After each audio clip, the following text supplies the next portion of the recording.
Thai food is way more than green curry and pad Thai. It's a philosophy that prioritizes balance and is genuinely ingredient-led cooking. So I've asked 3 chefs that know this stuff in and out to show me what it takes to make great Thai food. 3 chefs, 3 recipes, let's get stuck in. So our first guest is Chef Prin from Samrat Thai in Bangkok. He's the owner and the chef there. He's got 4 restaurants in total.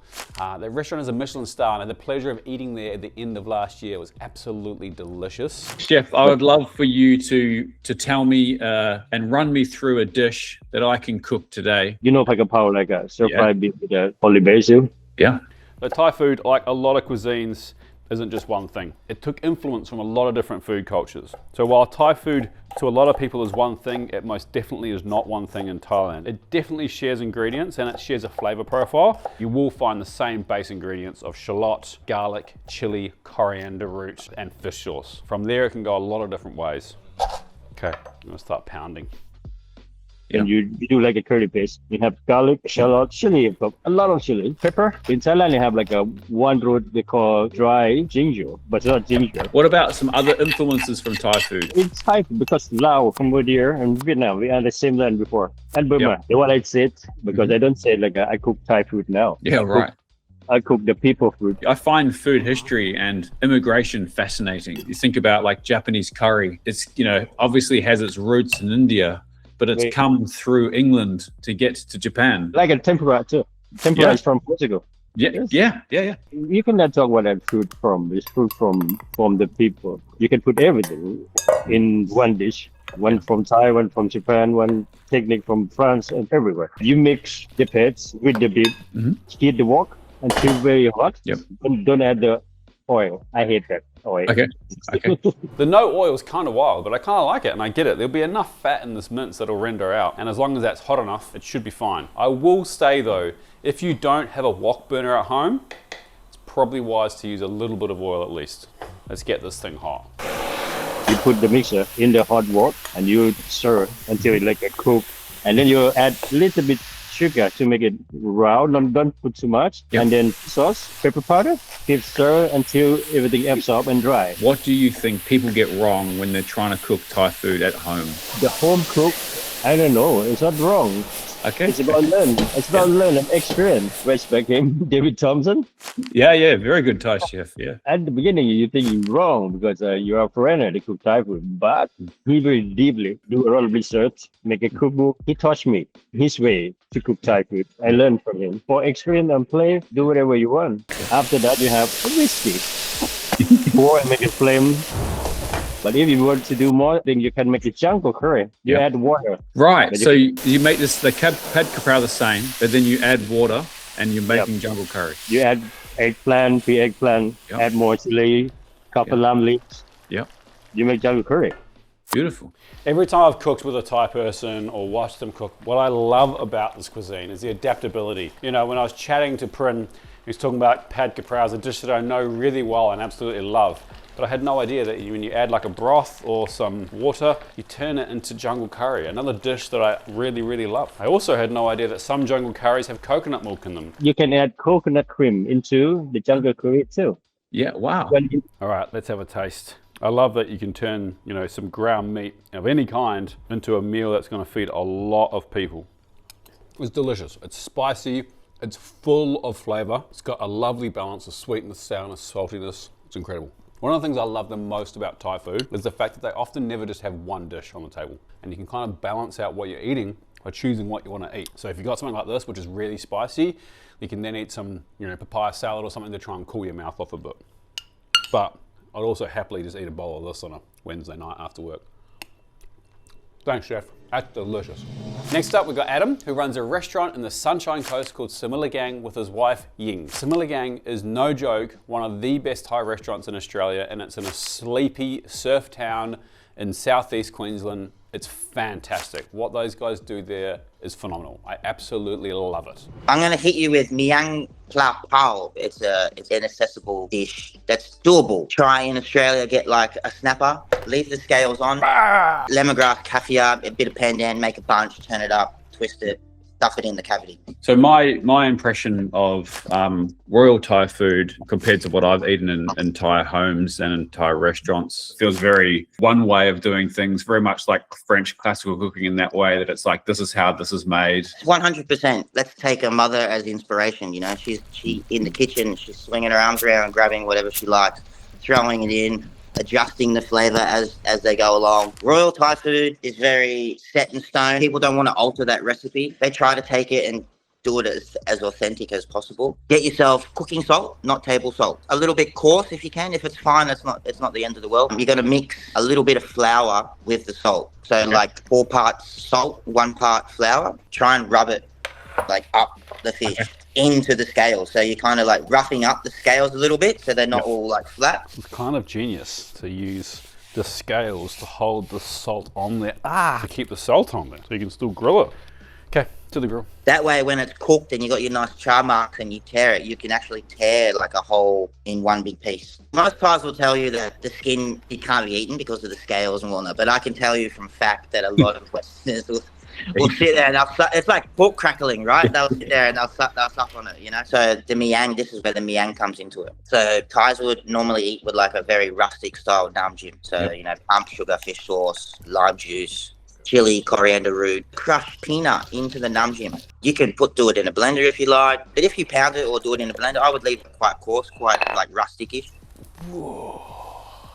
That is sick. Let's go eat. Yum. I'm so excited to eat. What's one thing you think that people get wrong when they're learning to cook Thai food?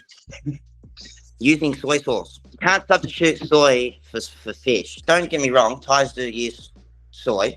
And there is a big Chinese influence in Thailand. To further that, I think that's something that people get often wrong is balance. Yeah, tasting's the biggest weapon for a chef. So I've rested this for a good 10 minutes now. It would have cooked nicely through, well, hopefully, if I've done my job right. Next, we're gonna cut down this collar line here and then along the backbone, and we should be able to peel all the skin, scales, and salt back in one piece. Look at that. Yum. I think that's my new favorite way to cook fish. So lettuce cup, maybe like a little bit of vermicelli, like cooked vermicelli, fish on top, the nam jim, wrap it, eat it. Texturally, hard to beat, honestly. Beautiful, soft, subtle fish, crunchy lettuce, and crunch of the peanuts, beautifully seasoned, lovely and juicy, and all those flavors on the nam jim just bring it all together. That is a type of food I want to eat all the time, including more right now.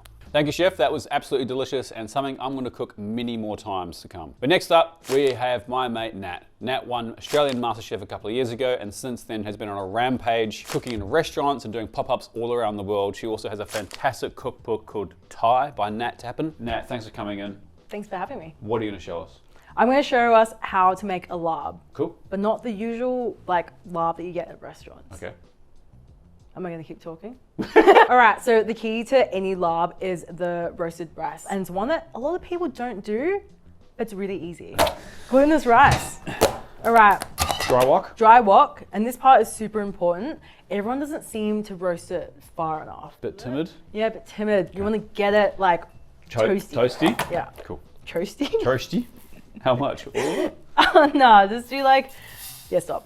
You want to spread it out a little. So Nat, what is larb exactly? So larb doesn't really get defined into a box, really, except for when you go to restaurants around here. When you go to restaurants, it's always a chicken larb, and that's basically it.